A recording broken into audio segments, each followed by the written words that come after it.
So right now, we have received 66 funding requests. The board has approved 54, and we will be approving another 6 today, later on in the meeting.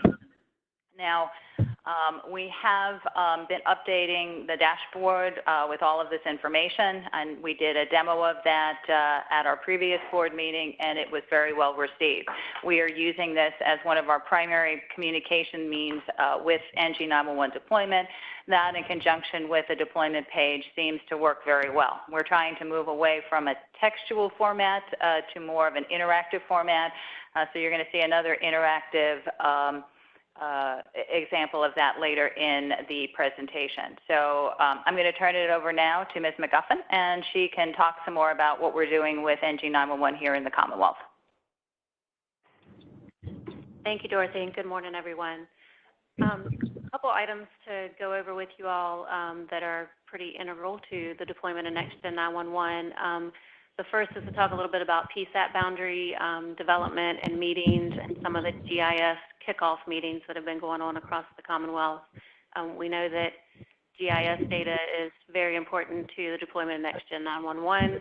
That data is used to actually, in the future, route 911 calls to the appropriate PSAP. So one of the first pieces of information that needs to be developed across the Commonwealth are PSAP boundaries, where all PSAP managers and GIS folks across the Commonwealth need to get together and determine where those boundary lines are to make sure there are no gaps and overlaps. So when in the future we focus on 911, the calls will go to the appropriate our ISP staff has been working closely with a lot of localities across the Commonwealth in the last couple of weeks, particularly to have a lot of these PSAP boundary meetings, getting folks together in the same room to look at this data, look at the information, and determine where those boundary lines need to be.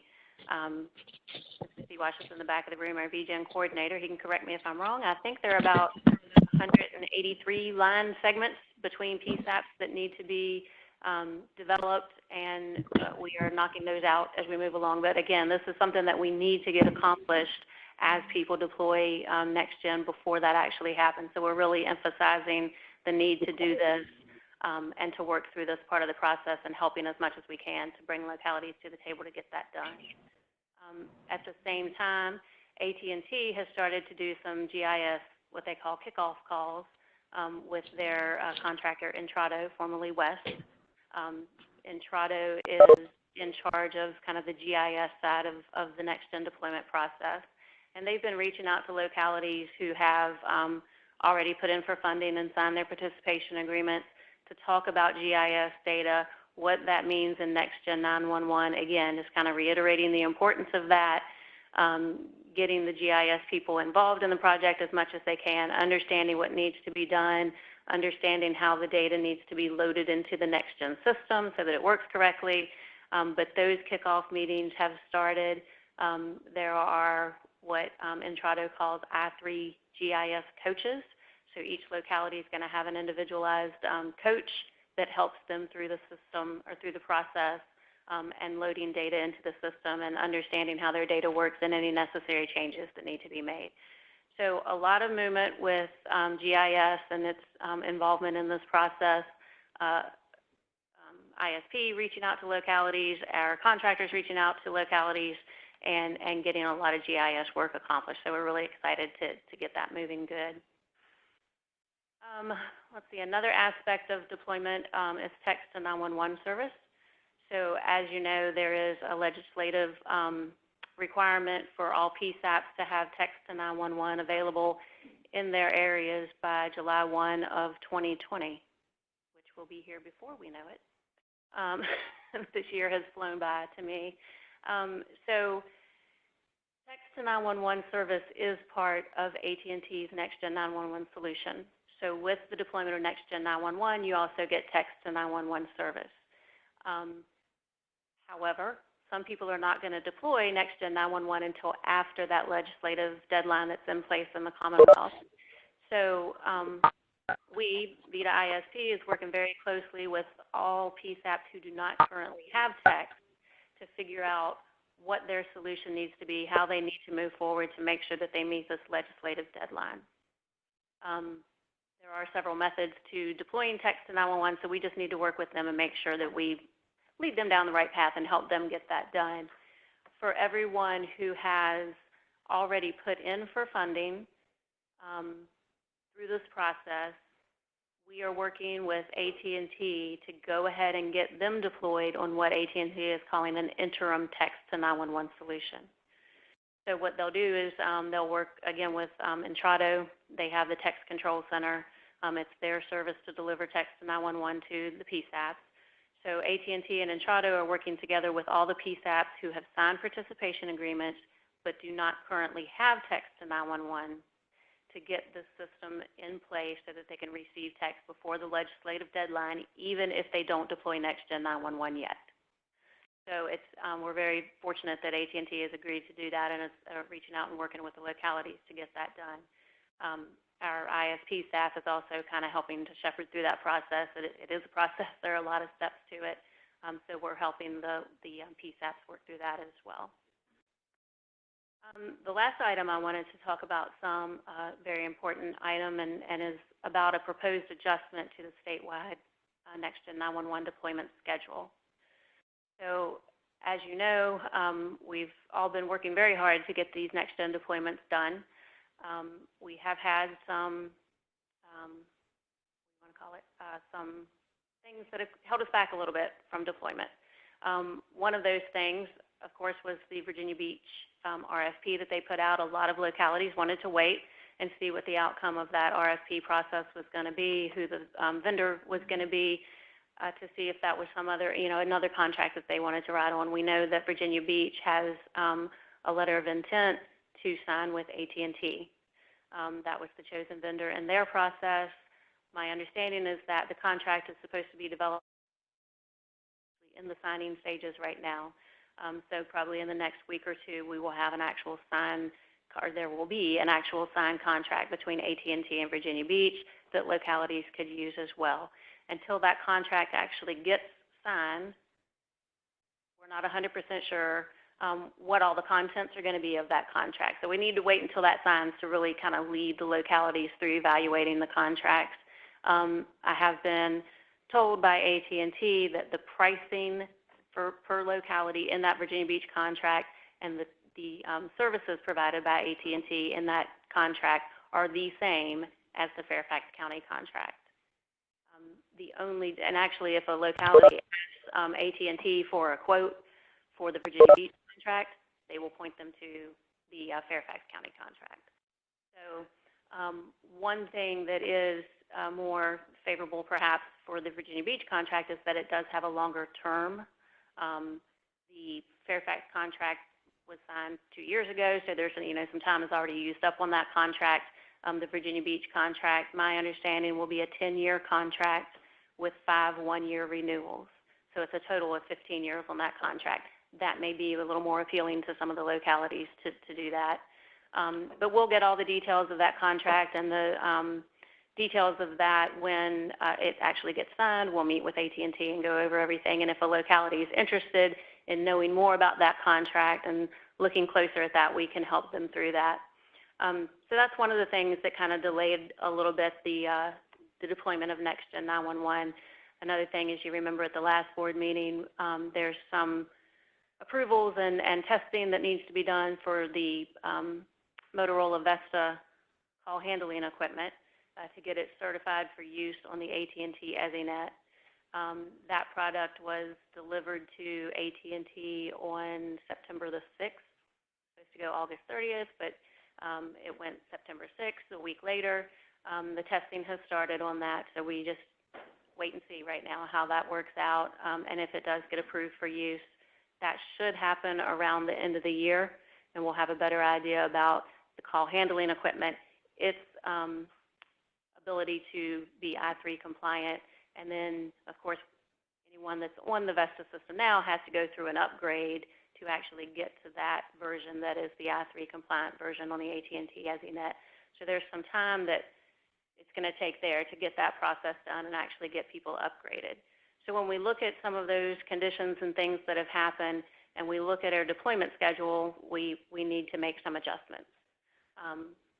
We we had always planned in the deployment schedule to be finished with all of these deployments across the state by the end of 2021.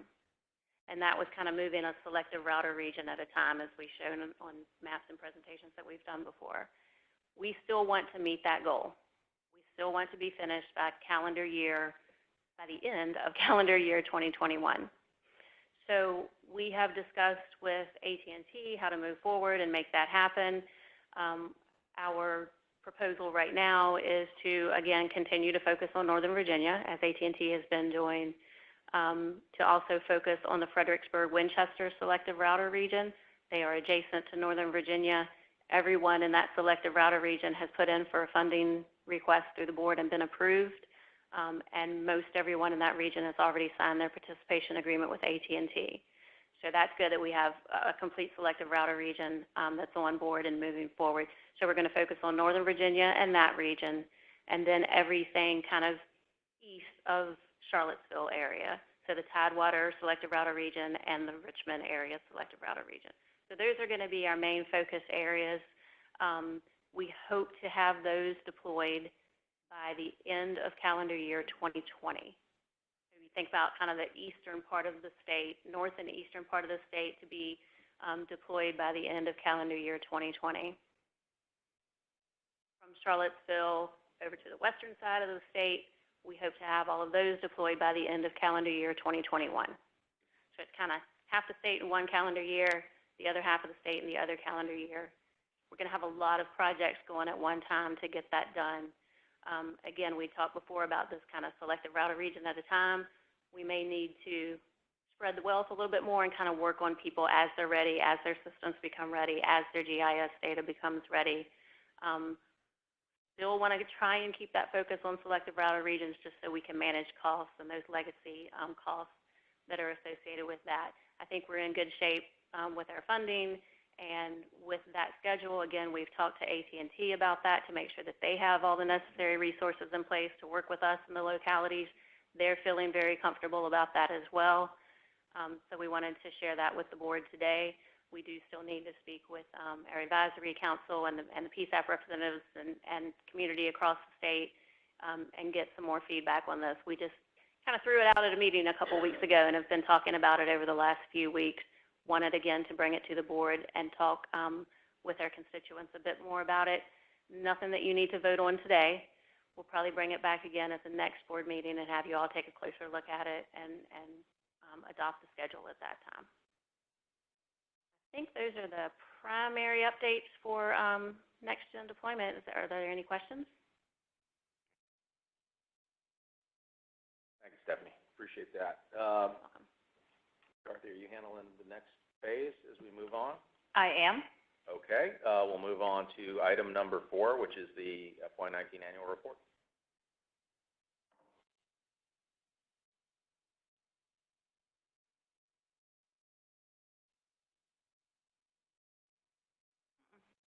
Just going to switch over. Actually, let me do this first.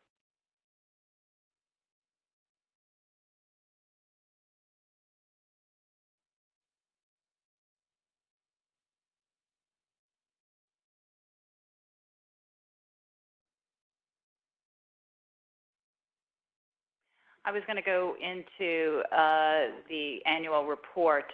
We've created a story map for that. But before I do that, just wanted to brief the board for a few moments in terms of what the requirement is in terms of the annual reporting requirement that we're required to complete by code. So each year at the September board meeting, I brief you on what we've done for the previous fiscal year. And each year we report on 4 different questions or metrics that code requires the board to provide information on. The first is the state of enhanced 911. The other one is legislation. Is there an impact or need for legislation that impacts 911? Are there any changes that should be considered regarding the funding mechanism? And also to monitor deployment in enhanced 911 services and multi-line telephone systems. So each year you hear from me, like I said, at the September board meeting on those 4 areas. This year we're doing something different. We've adopted a different approach than we have with previous year's reports. We wanted to make this presentation more interactive and, quite frankly, to be more interesting and engaging. So just like we've done in years past, we've created an executive summary, but rather than having numerous pages expand upon the items that are included in the executive summary, we are presenting this information in a new format, and that format is a story map. We've chosen this format because I personally believe it provides a visual representation of important report elements. I think it's easier to follow along. I think you really get a sense of what you all have accomplished over the year. And not to sound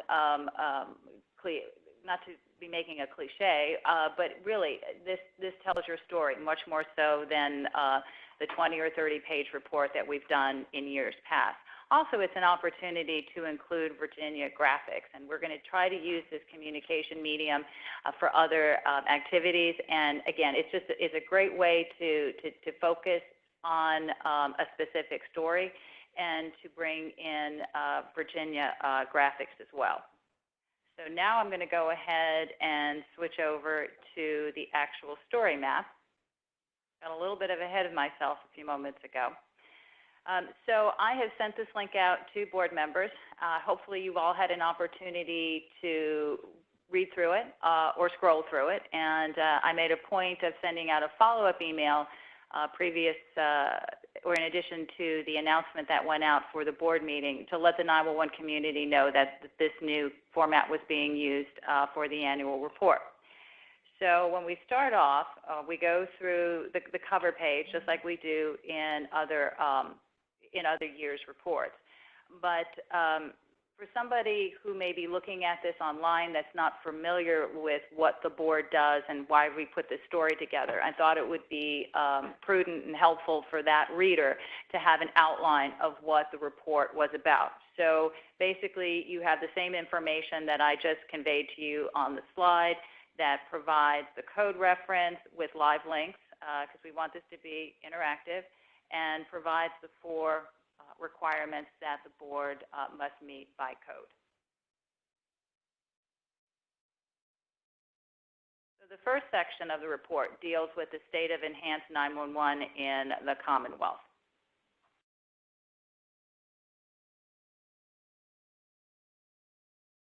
And in this section, everything is about NG 911. Yes, we're still focused on the 911 ecosystem, but NG 911 is the priority of the board right now. So I wanted to make sure that Next Generation 911 was focused and had a primary position in the report. And the nice thing about the story map is you don't have to have a lot of extra text. It's really doing a report by sound bites. And here I wanted to explain what Next Generation 911 is and how this impacts the public safety answering points or PSAPs in the Commonwealth. Moving on to the next piece of information here, wanted to provide some context in terms of why we're deploying NG 911. And the board made the decision to transition to a statewide IP network. This IP network is known as an Emergency Services IP network, or as we call it in shorthand, an ESI net. Some people say ESInet. I've heard folks say EasyNet, but there really isn't anything easy about any of this. So I prefer to stick with ESI or ESInet.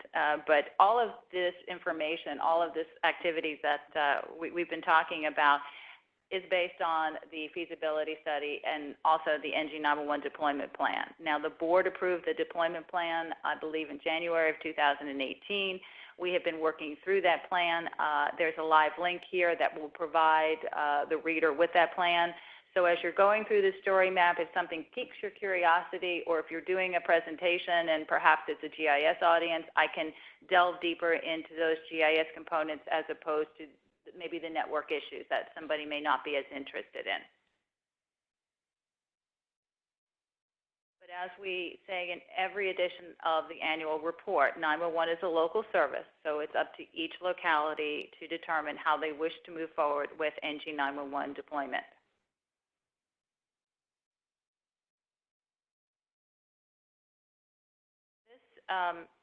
this slide right here picks up in terms of what we've done in terms of the past year implementing the board's plan. And there are 5 areas I'd like to call the board's attention to in terms of the work that ISP has done in carrying out the board's deployment plan. We've completed all 124 NG 911 migration proposals. As you know, we have 119 primary PSAPs in Virginia, but we also have 5 secondary PSAPs that are currently connected to a selective router. So as we transition PSAPs off the selective router, we need to address those 5 secondaries as well. Again, another live link here, so if you wanted to look at those individual NG 911 migration proposals, you can. We've created URLs for all of these migration proposals. They're available on our website, and all I'm doing here is pointing to that site. We've created a program to address the NG 911 funding lifecycle needs. You'll be providing, or you'll be taking the next step with that, looking at the NG 911 amendments and funding requests and the Text to 911 grants that we'll be covering later in the meeting agenda. Implementing communications platform. We have the NG 911 deployment webpage and dashboard. They're both very interactive. Again, we really want to focus on using StoryMap as a component in our communication strategies moving forward. Developing GIS resources. We have those available on our deployment page. We have our provisioning and maintenance document, as well as a number of GIS resources to support NG 911 GIS data development work, and those are some of the items that are being discussed in the PSAP boundary meetings and the GIS kickoff meetings that Stephanie mentioned earlier. And last but not least, establishing an integrated operational process to support the regional deployments. We're using the regional coordinators to lead their efforts in their region, and we wanted to make sure that was very clear to everyone in terms of how we were tackling NG 911 in Virginia. So the goal is twofold here. It is to provide the information to satisfy the mandate that the board has to provide an annual report for those 4 items that I mentioned, but we also want to educate the reader. And I think this way it's interactive enough that if you do click on the site and you know nothing about what we're doing here in Virginia about NG 911, it will hold your interest. And then what we do for the remainder of the State of Enhanced 911 in the Commonwealth section is to provide additional information on each of those items that I just mentioned. So this slide right here provides more information on the migration proposals, how they function, and their role in terms of NG 911 assessment, and then moving on to the funding component. The guidelines are available here. Again, this is another live link. Basically, this text box talks about what I just covered in terms of primary and some secondary PSAPs being eligible for funding. The second paragraph here provides an overview of where we are in terms of the dollar amounts. The current budgeted amount for the statewide implementation of NG 911 is $53.6 million. During fiscal year 19, the board approved 44 funding requests totaling just over $24 million.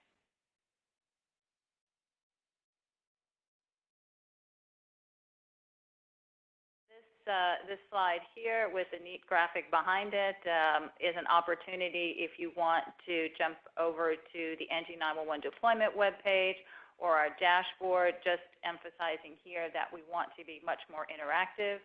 Moving on to the GIS resources, I mentioned these earlier. The NG 911 data provisioning and maintenance document is available off this slide here. There's a link right here, and then the GIS resources can be obtained using that link there. And then the last item was an integrated operational process to support regional deployments. This link right here will take you directly to the ISP Regional Outreach Staff webpage. So if you knew nothing about NG911 and you lived in Culpeper and you were kind of curious as to what was going on in Culpeper, you would be able to locate your regional coordinator, the general public, local government official. And again, we're really not creating, we're just pulling things together. We're just integrating the information that we already have. It's one of the things I really like about the story map approach. Now, moving on to text to 911. Stephanie had mentioned the legislative mandate that on or before July 1st, 2020, localities need to deploy this service. The code reference is here, and ISP staff has created a text to 911 resources page. That information is available if you click on this link here. So it will give you an implementation guide. It will give you an interactive map because we really love maps. And it will also give you a static map. We have some constituents that just want to take a snapshot of where we are in time right now and don't want to fool with the interactive aspect of that. And then just to give you some baseline information in terms of where we are right now with text to 911, 70 PSAPs have either deployed or are in the process of deploying text to 911 services. And then the 49 PSAPs have 3 options to meet that legislative mandate. And Stephanie mentioned these. They're listed here again. And if anyone needs to seek funding through the Text to 911 grant program, they can obtain information on that program by clicking on this link here.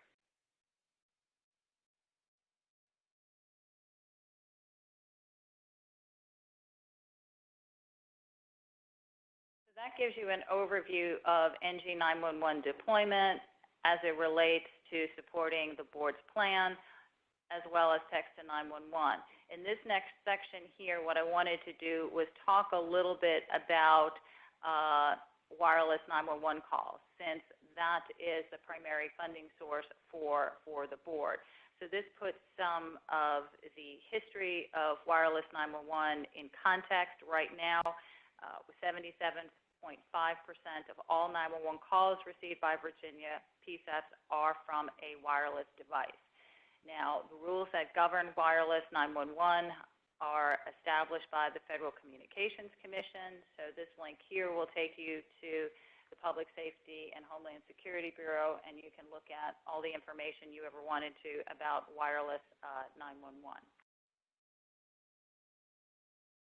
Another very important issue impacting the Commonwealth today is location accuracy. And we have been in an ongoing dialogue regarding indoor wireless 911 location accuracy since about 2015, when the FCC adopted a wireless indoor location accuracy report and order. And since then, there's been refinements upon this original report and order.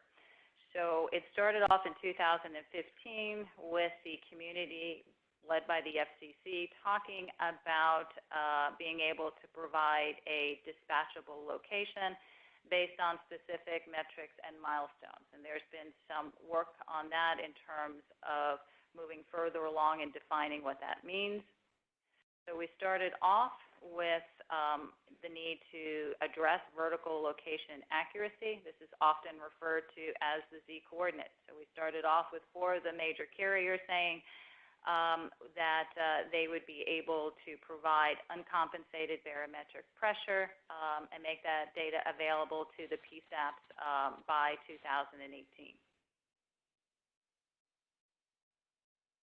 Where we are right now in 2019 is a 4th further notice of proposed rulemaking by the FCC that they would like to be able to provide location accuracy within 3 meters. Again, there's a link here in case you want to drill down to that information.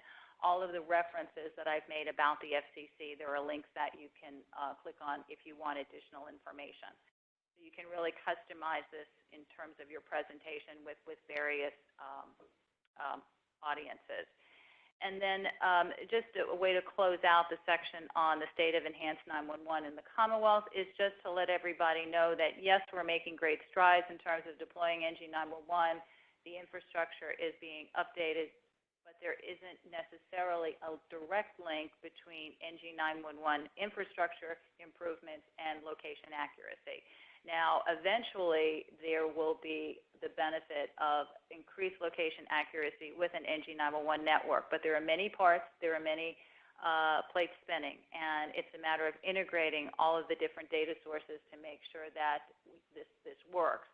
We're focused right now on infrastructure. As the data development side catches up, that capability will be more pronounced and more readily available.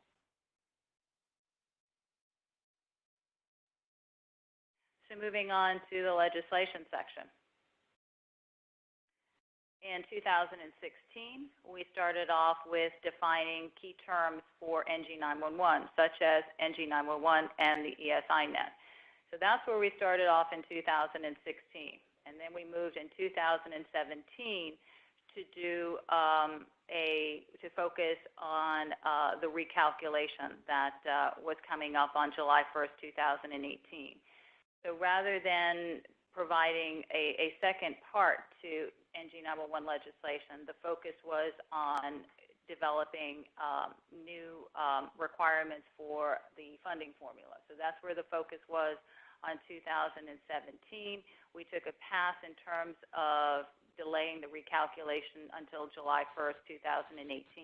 This delay was needed for the board to assess the financial impact of the recalculation on the PSAPs. As you know, our funding formula now is based on total 911 calls and population, so all of that discussion related to that was occurring in 2017. In 2018, you'll recall, that's when the General Assembly passed the Enhanced Public Safety Telephone Act, and this provided the residual legislation that was needed to provide the board with a legislative foundation to move forward with NG911. The only thing that was not addressed in the 2018 session was the borrowing authority, but that has since been obtained. So we have everything that we need to continue with our deployment of NG911. We are required by code to complete deployment by July 1st, 2023.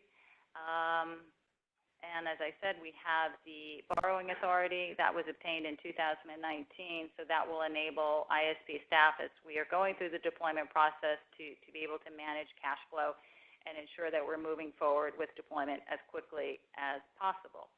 As a result, the annual report, that executive summary, does not include any proposed legislation for the 2020 General Assembly session. Moving on to the third section, the need for changes in the 911 funding mechanism. Just some baseline information, some level setting. The fund is supplied by a 75-cent monthly surcharge that's collected from each Virginia wireless service customer, as well as a 50-cent surcharge on prepaid wireless service acquisitions. So that's where the money comes from. Now, how the money is distributed. 60% of the fund is currently distributed to the PSAPs based on a predetermined formula, and this is to help offset a portion of their operating and maintenance costs. So 60% goes to the localities for operating and maintenance, and then the remaining 40% flows into the grant program, which is now being dedicated solely to NG911 migration.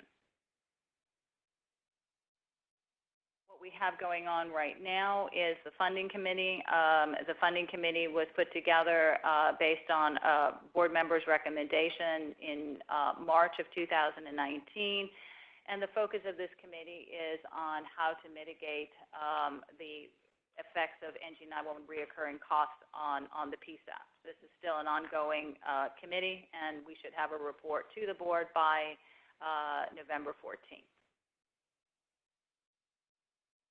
This is just a quick recap of the fiscal year 19 financial data. We've had approximately $62.5 million in wireless revenue collected during fiscal year 19. The PSAPs received almost $30 million in operating funding and about $24.5 million in grant funding. Now, that grant funding includes the funding request that you all have approved for NG 911. So the total is just slightly over $54.5 million going to the PSAPs, and wireless service providers received about almost $1.9 million. This is for cost recovery related to, NG 911.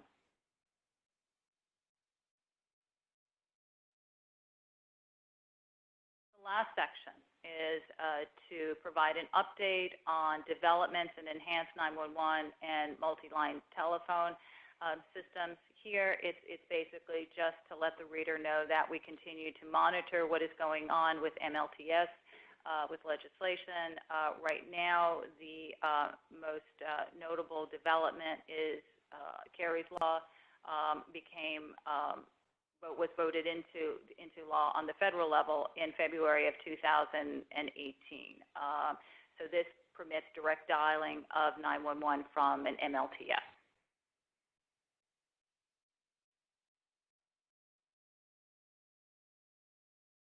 And the last slide here is the conclusion. Basically, it is an opportunity to remind everyone of the guiding principles. You see these guiding principles here. The board adopted these principles when they approved the NG 911 feasibility study in terms of ISP staff moving on to the next steps related to that. So I thought the guiding principles is a nice way to close out what the board does in terms of their impact on a higher level. And that's everything related to the story map. Any questions? Do we have to vote to adopt this? Yes, it is the annual report. Okay. Do I have a motion to adopt the annual report? Motion to adopt. Second. Thank you. Discussion or questions? I have a question. Please. First of all, compliments. I like the storyboard idea. We've been experimenting with that. Do have a question about institutional memory and what we're required to maintain historically. How long does the storyboard remain?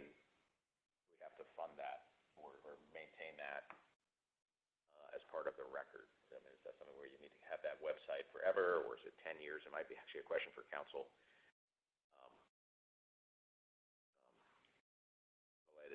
I mean, if what's in just the executive summary is, if the meat of the report is in the storyboard, which is online, does that suffice for the memory of the board, or our requirements for archiving or maintaining the historical documentation? I don't have a direct answer to that question, but I could certainly get back to you. I can tell you that we're not going to disable the platform that this story map is part of anytime soon. No, but for records retention, it's a very valid question, and I will have an answer for you. Okay. Perhaps, I mean, I'm not sure what alternatives are, but, you know, and there is a good amount of data in the storyboard, perhaps for archiving, you know, as an appendix, sort of print off or do PDFs or whatever versions of all the information that's in the storyboard as an add-on to the summary here might be a solution. Do we need to adopt this now, or should we table this till the next meeting to adopt it pending the answer for that? Again, sort of I'm looking at both Dorothy and at council.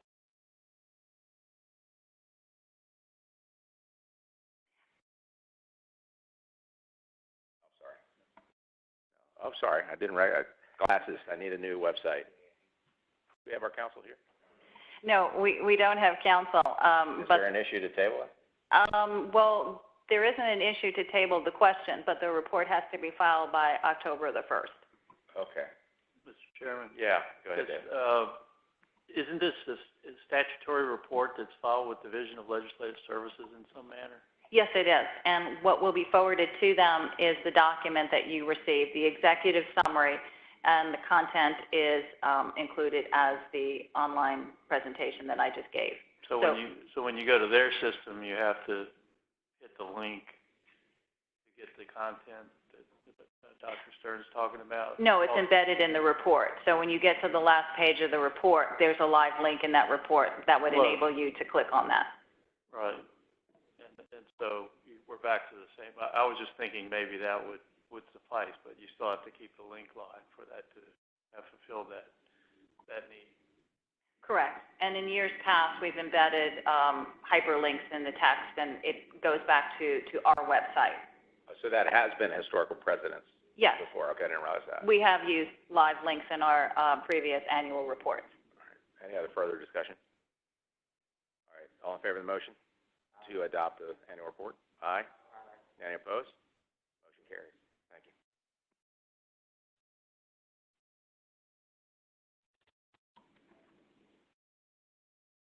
Next on the list is the item is the NG 911 funding and amendment request. Yep. And I assume you'll be handling that as well. Yes, sir, I will. Okay, go right ahead. Okay, so we have quite a bit of information to run through here as far as the funding requests and the amendments. There are NG 911 funding requests, there are funding award amendments, and there are also text to 911 grant applications. To simplify this process, what I did was group everything into categories so you can review and vote on the material in a block format. I've also included suggested language for each of the categories just to make things a little bit easier as we move through this item. So as far as the NG 911 funding requests, 6 localities have submitted funding requests. The total of these 6 requests is $2,273,570.89. These are for the PALs that were submitted by the July 29th, 2019 deadline. The grant committee reviewed the request and are recommending the request for approval. This is a list of the 6 requests. It provides the primary selective router region as well, and then the amount requested is off to the right.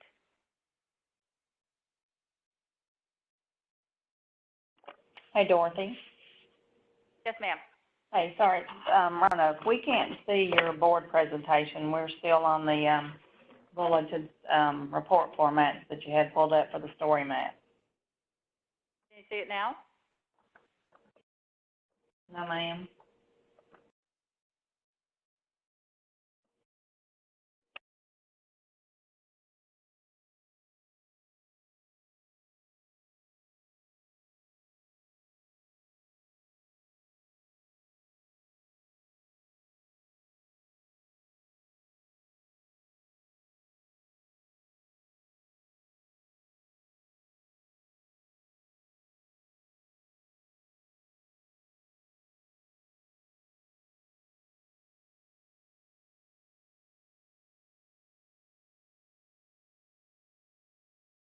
Melissa, can you see it now? No, we don't see a presentation. I don't know if you've switched back to the previous PowerPoint from the story map.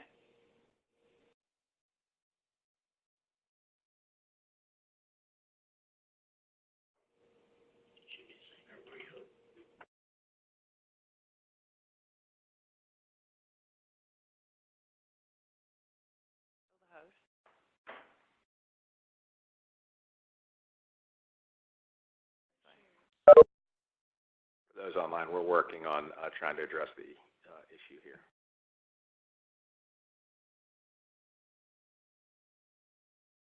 How about now? That's better. It's still in presentation mode, presenter mode, but it is better. There you go. Thank you. You're welcome. So here is a list of the 6 localities that are requesting funding. So what I'm asking of the board today is to approve the funding amounts for the request as they're listed in the presentation. Do I have a motion? Make a motion that we approve. Any second? Discussion or questions? Just a reminder, I'll abstain from the vote for this. Yes, sir. All right, all in favor? Any opposed? Motion carries. Moving on to the next item. as part of this agenda item. This is the two groups, or actually, we have 8 localities that are seeking a NG 911 funding amendment, and I provided the board with 2 decision briefs. One decision brief relates to the first bullet, Alexandria, Arlington, Fairfax, Fauquier, Loudoun, Prince William, and Stafford. They are requiring an additional $808,752.91 in additional funding for items that are not currently included in their migration proposal. These localities had a fiscal year 17 grant, and they were not able to accomplish all of the items in this grant. It was for their ESI net. Unfortunately, the grant period ran out before they were able to accomplish these items. When their migration proposals were created, the migration proposals did not include these items because we thought that they would be accomplished through the grant. So once the grant period closed, we took a look at where the localities were with their deployment and picked those items up that had not yet been accomplished. They were moved into their migration proposals.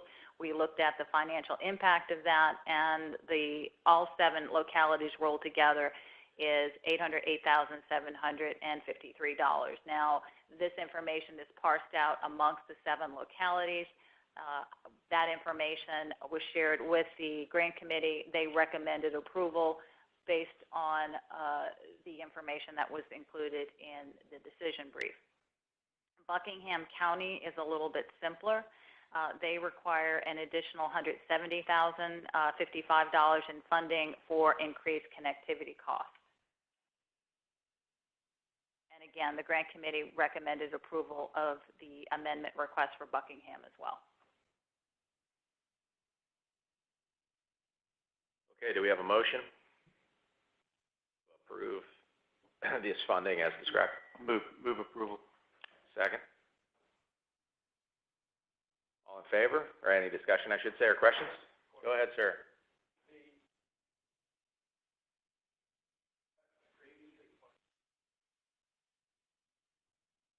Correct. So there isn't any additional funding. It was just basically the grant was closed out. That same funding is just being transferred to their funding award.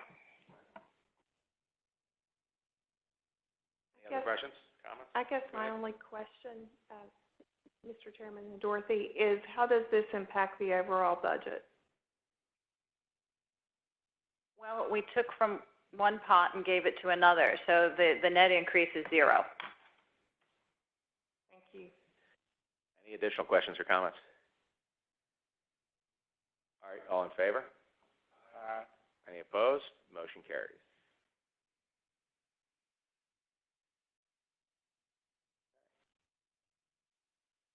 And the last item for this agenda item is to review the 4 Text to 911 grant applications that we received.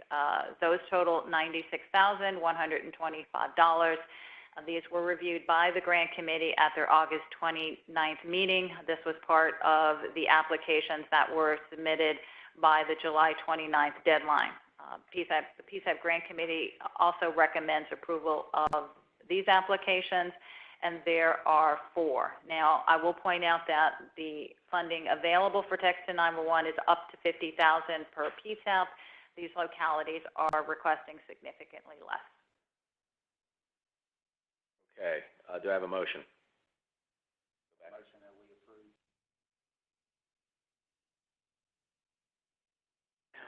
Second?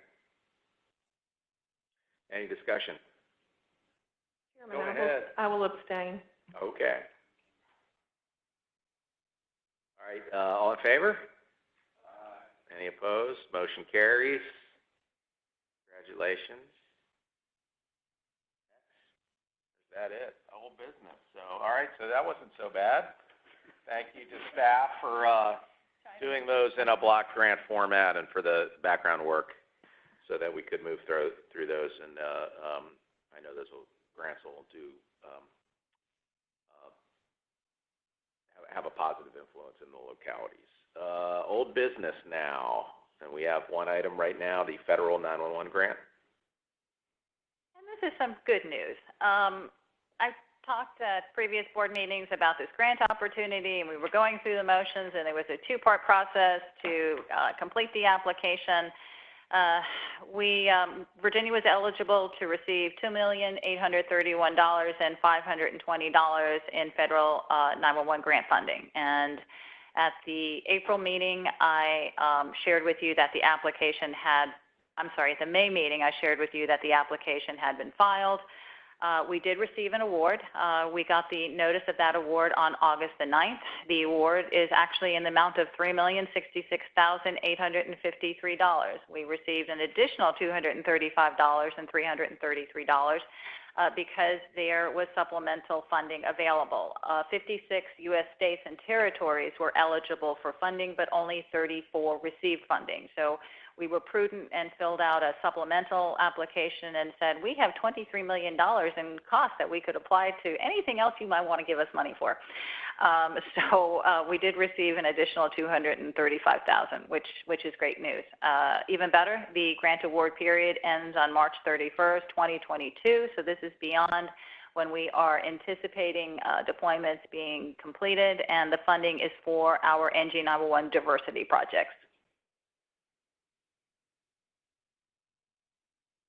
So this is just informational. There are some webinars going on this week, and ISP staff and VITA finance staff will be sitting in to figure out how we do the reports and start drawing down the funding. Well done. Any questions on the additional federal grant funding available? Thank you for that. Anybody else have any other old business that we don't have on the agenda? Okay, let's move on to new business then. First thing on the agenda is travel assistance for the 2019 Virginia APCO conference. Yes, travel assistance. For each of the APCO NENA conferences that are held in Virginia, and there are two. The Virginia APCO conference is in the fall. The Virginia NENA conference is in the spring. As part of the PSAP education program, a travel assistance is offered to members of the 911 and GIS communities who travel to this conference. The travel assistance rate for the APCO Fall Conference is set at $143. This has been run through our accounts payable folks to make sure that we calculated the per diem correctly. They agreed with that calculation. We're also bringing this to the board earlier. Normally we bring it to the board in November after the conference. We wanted to make sure that localities had this information ahead of time so they could plan appropriately, because we have about a 92% utilization rate with PEP amongst the localities. So we want to keep that number moving in the upward direction. Although it's unlikely, there could be some change in GSA rates. So if those do occur, just like with the state, they automatically become part of the reimbursement process. We would make any minor adjustments that would need to occur with that $143. And we would make that administratively. We would let the board know at the November meeting, but we would go ahead and start processing those reimbursement requests anyway. What I'm asking the board to do is to approve that travel assistance rate of $143 with the understanding that we'll make any updates based on changes with GSA. This is the conference at Hotel Roanoke in October? Yes, sir, that's correct. I do think the new federal GSA rate is going to affect October 1st, and they should be posted if there's any changes. So that should be able to be tracked down now. Do I have a motion to approve the travel assistance for the APCO conference at this rate? Any second? Discussion? All in favor?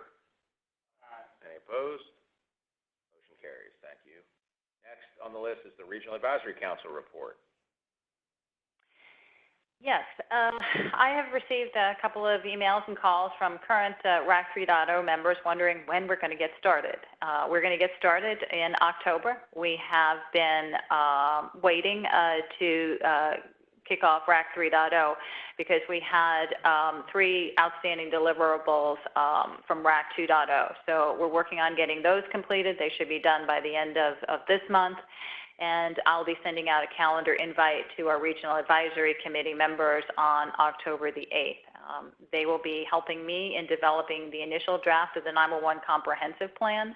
That process has already gotten started, and there'll be a update on the 911 Comprehensive Plan coming to the board at at your November meeting. But no action is needed. I just wanted everybody to know that this hasn't fallen off the plate or the radar screen. There's just been a lot going on, and we wanted to make sure that we had a good point to start. And I think working on the comprehensive plan is an appropriate place to start. Okay, thank you. Any questions related to that subject? Any other new business that anybody on the board wants to bring forward this month? Okay, with that, we'll move to public comment. Can we go online first, please, Nora? Southwest, Tim?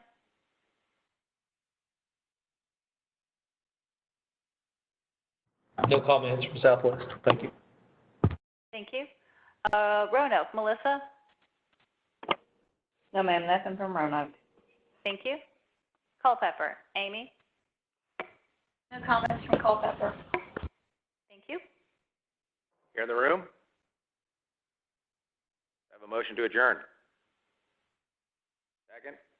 All in favor? We are adjourned. Thank you.